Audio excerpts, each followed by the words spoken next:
Pak Ustaz,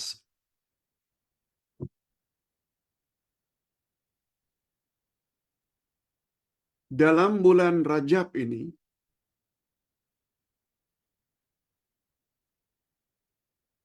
sesudah kita memberi salam, dalam bulan Rajab ini, salat fardu, bila dah selesai, salat subuh dan maghrib, kita hendaklah baca 70 kali.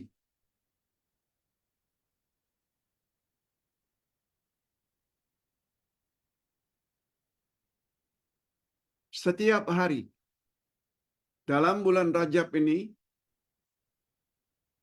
setelah salam salat fardu, Assalamualaikum warahmatullahi Assalamualaikum warahmatullahi, untuk subuh dan maghrib, baca 70 kali.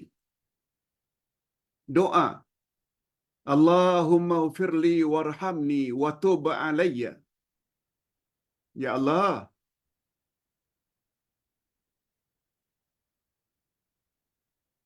ampunkan dosa-dosaku, kasihanilah daku, dan aku bertobat, atau ampunkanlah dosa-dosaku. Kabulkanlah tobatku. Baca 70 kali setiap selesai salat subuh dan maghrib. Selama bulan Ramadan, bulan Rajab ini, niscaya Allah akan ampun segala dosa. Hadirin dan hadirat, ini tidak datang dari Nabi. Maksud Ustaz, doa itu okey. Tapi menetapkan bilangan 70 kali. Menetapkan timingnya, iaitu selesai salam salat subuh dan maghrib, tidak pernah datang dari Nabi. Yang ganjarannya pula, Allah akan hapus segala dosa kita. Hadirin dan hadirat, bila menyebut fadilat ini, sesuatu ibadat, itu menyangkut perkara gaib. Doa tadi memang bagus, tapi bilangannya 70 kali. Timingnya habis subuh dan habis maghrib. Itu sebabnya Ustaz galakkan sangat.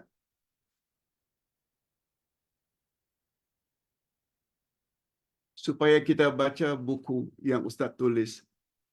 12 panduan ibadat. Yang namanya ikut sunnah ini, dia ada kaitannya dengan bilangan. Nabi sebut bilangan 33, 33, 33 atau 34. Subhanallah, selesai salat fardu. Nabi ada sebut. Ganjarannya, Allah akan hapus dosa-dosa kita walaupun sebanyak buih di lautan.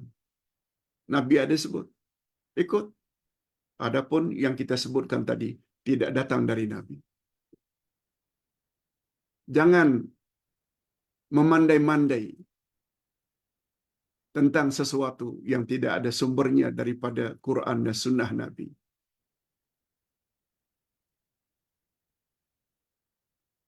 Itu satu. Pak Ustaz, saya punya suami berpoligami. Saya isteri yang pertama.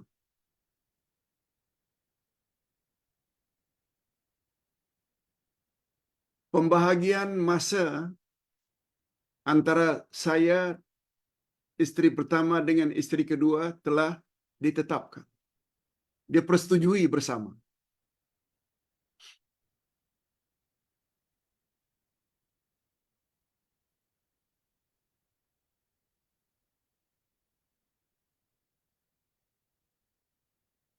Hadirin dan hadirat rahimakumullah. Rasulullah sallallahu alaihi wasallam memberi amaran kepada suami yang berpoligami, mempunyai isteri lebih dari satu. Mereka mesti bersikap adil. Kalau tidak bersikap adil nanti, mereka dibangkitkan di padang mahsyar dalam keadaan tempang. Tahu tempang? Jalannya tak betul. Terhuyung-hayang. Kalau kita lihat nanti di padang mahsyar ada orang berjalan seperti itu, maknanya dia adalah orang yang tidak berlaku adil terhadap istri-istrinya. Pertanyaan saya, Pak Ustaz,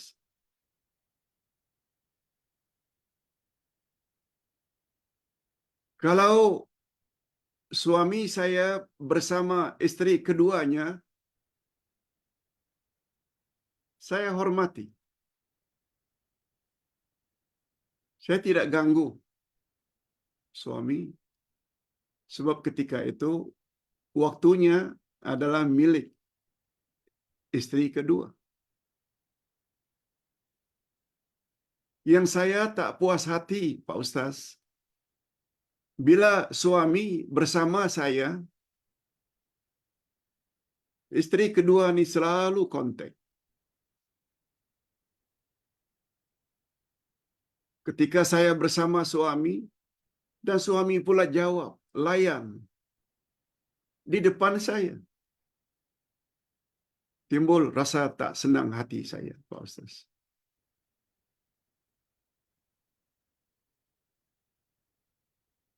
Kalau saya hormati hak istri yang kedua, mengapa dia tidak hormati hak saya?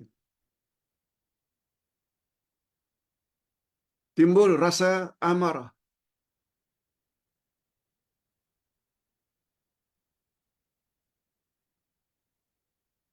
Kalau umpamanya istri kedua hubungi suami, ketika itu suami sedang berada di luar, tak ada masalah.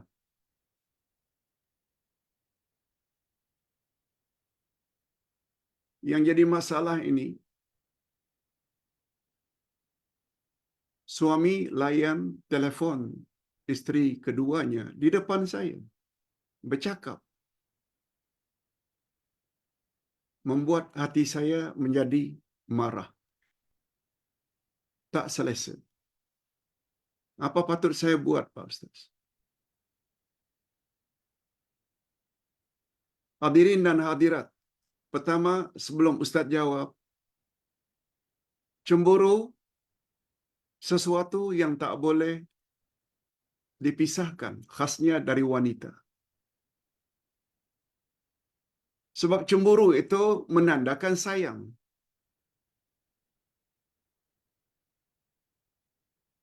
Jangankan kita orang-orang biasa, istri-istri Rasul pun cemburu antara satu dengan yang lain.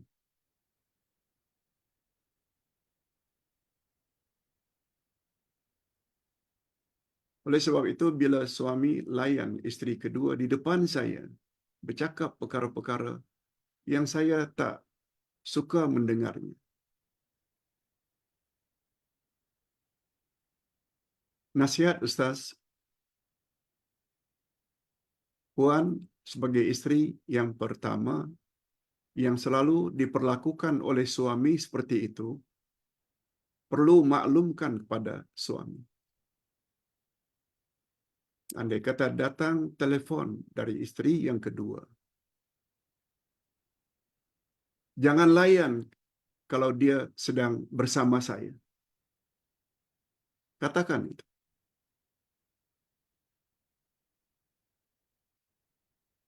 Sebab dia boleh merosakkan sifat adil suami. Ingat ya, makna adil dalam agama ialah meletakkan sesuatu pada tempatnya. Bila kita tidak meletakkan sesuatu pada tempatnya, itu namanya zalim. Oleh sebab itu, bila suami tahu yang istri yang pertama tak senang hati, bila dia melayan perbualan istri keduanya, dia tahu, dia buat juga, itu bermakna suami tersebut suami yang zalim. nanti di akhirat akan tempang jalannya. Ustaz kira ini jawaban umum yang boleh kita jadikan sebagai panduan dalam hidup. Ingat, adil tidak bermakna bila bagi sama banyak, kan? Kita ada gaji umpamanya 10,000. Dengan isteri pertama kita ada 5 orang anak. 6 yang akan mendapat saraan dengan isteri. Isteri kedua pula belum punya anak. Tak akan gaji 10,000 itu dibagi 2, 5,000, 5,000. Yang ini berapa mulut yang akan makan? Yang ini berapa mulut? Itu yang Ustaz maksudkan adil bukan bermakna bagi sama banyak, ukur sama panjang, timbang sama berat. No. Adil dalam Islam maknanya meletakkan sesuatu pada tempatnya.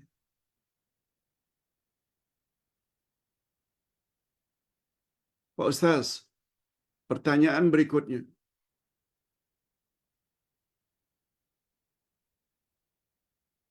Boleh tak kita membaca Al-Quran sambil melihat mushaf dalam salat? Kita tak hafal ayat-ayat atau surah-surah panjang.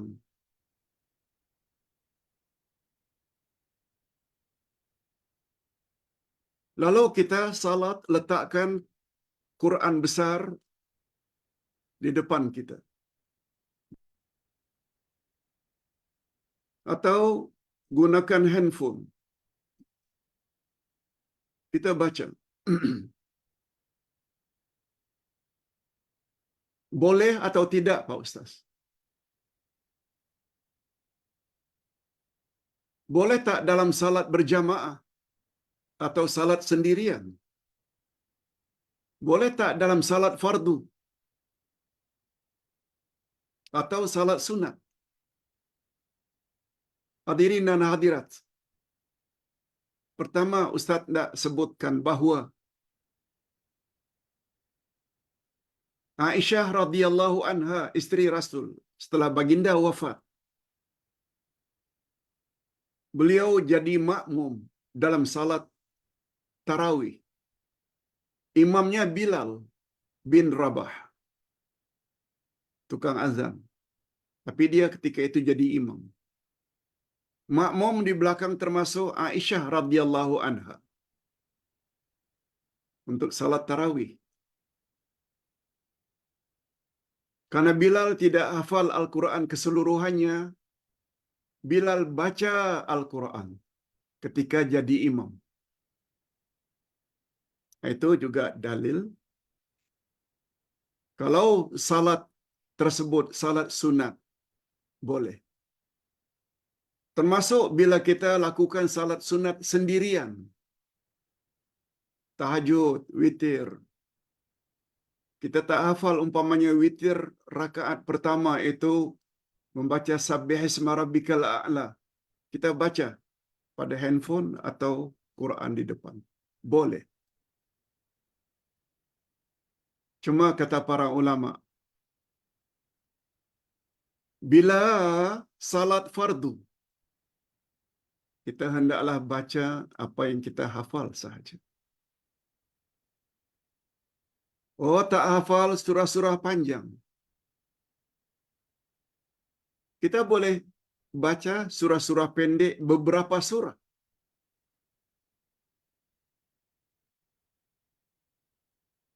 Kita boleh baca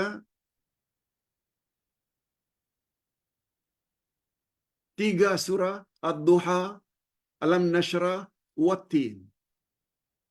Boleh. Rakaat kedua pula kita boleh baca surat Al-Ikhlas, surat Al-Falaq, surat An-Nas. Boleh. Dan ini pernah berlaku di zaman Nabi sallallahu alaihi wasallam. Kalau tak hafal surah-surah panjang, bacalah beberapa surah pendek. Dibolehkan. Tapi jangan kita baca Al-Quran ketika salat fardu.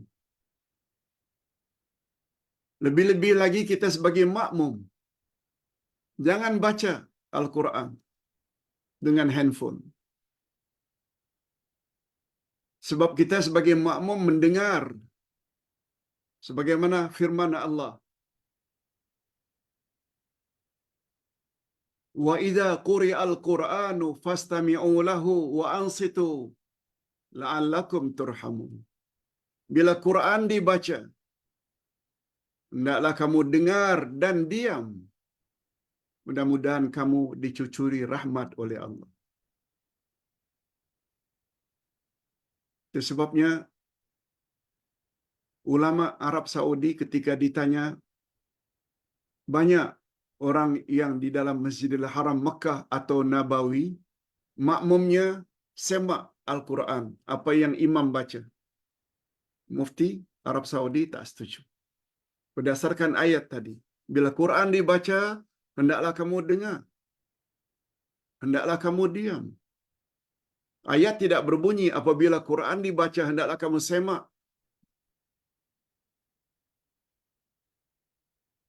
Demikian pandangan Ustaz.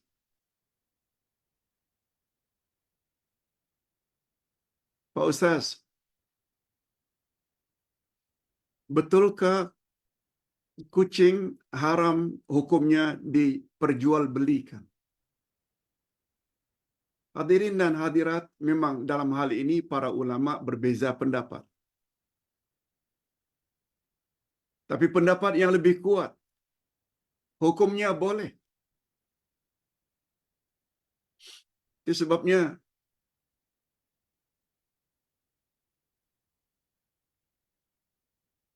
tadi Ustaz ada sebut anjing yang terlatih, anjing yang punya skill. Bukan hanya untuk berburu, dia juga dapat mengesan siapa yang membawa dadah, barang-barang haram dalam custom, mencari orang-orang yang jahat. Kita manfaatkan keterampilan atau skillnya anjing. Dan anjing yang punya skill bukan sembarang anjing. Anjing yang sudah dilatih, yang dilatih. Oleh sebab itu, bila ada anjing seperti itu, boleh kita beli. Sebagaimana kita yang suka kepada kucing, sampai seekor kucing berpuluh-puluh ribu,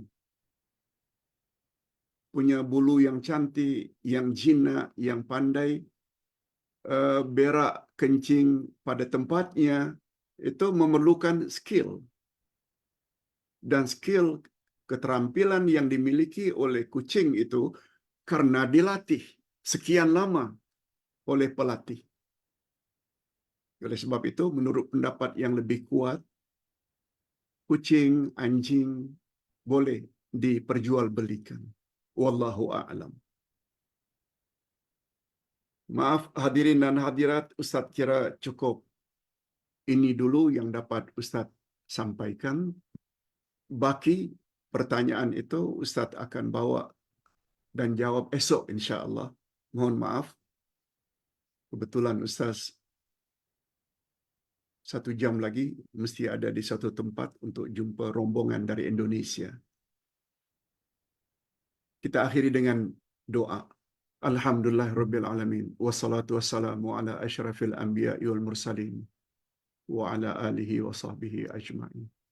Rabbana zidna ilman nafi'a wa rizqan thayyiba wa amalan mutaqabbala. Ya Allah, tambahkanlah untuk kami ilmu yang bermanfaat. Berilah kami rezeki yang baik, halal lagi diberkati. Dan terimalah amal-amal saleh kami. Ya Allah, ya Tuhan kami, pada hari ini kami telah mempelajari tentang berhajatnya manusia kepada ilmu. Dan ilmu pula ada 2 jenis. ada yang bermanfaat dan ada yang tidak bermanfaat. Dan ilmu yang bermanfaat pula terbagi dua. Ilmu yang ada kaitannya dengan keduniaan dan ilmu yang ada kaitan dengan keakhiratan atau agama. Kami tahu ya Allah bahawa kedua-dua jenis ilmu yang bermanfaat itu penting bagi kami. Namun demikian, bila dibanding-bandingkan antara dua ilmu yang bermanfaat itu, maka ilmu agamalah yang lebih penting. Sebab dia ada kaitannya dengan keselamatan kami setelah kami mati, sama ada di alam kubur atau di alam akhirat. Walaupun yang paling menentukan kebahagiaan kami di sana adalah iman dan amal saleh. Dan kami yakin, iman dan amal saleh tak ke mana kalau tidak didasari dengan ilmu Al-Quran dan sunnah Nabi-Mu sallallahu alaihi wasallam. Allahumma khtim lana bihusnil khatimah wa la takhtim alaina bisu'il khatimah. Wa sallallahu ala nabiyyina Muhammad wa ala alihi wa sahbihi ajma'in. Subhana rabbika rabbil izzati amma yasifun. Wa salamun alal mursalin walhamdulillahi rabbil alamin. Subhanakallahumma wa bihamdik asyhadu an la ilaha illa anta astaghfiruka wa atubu ilaik. Wassalamualaikum warahmatullahi wabarakatuh.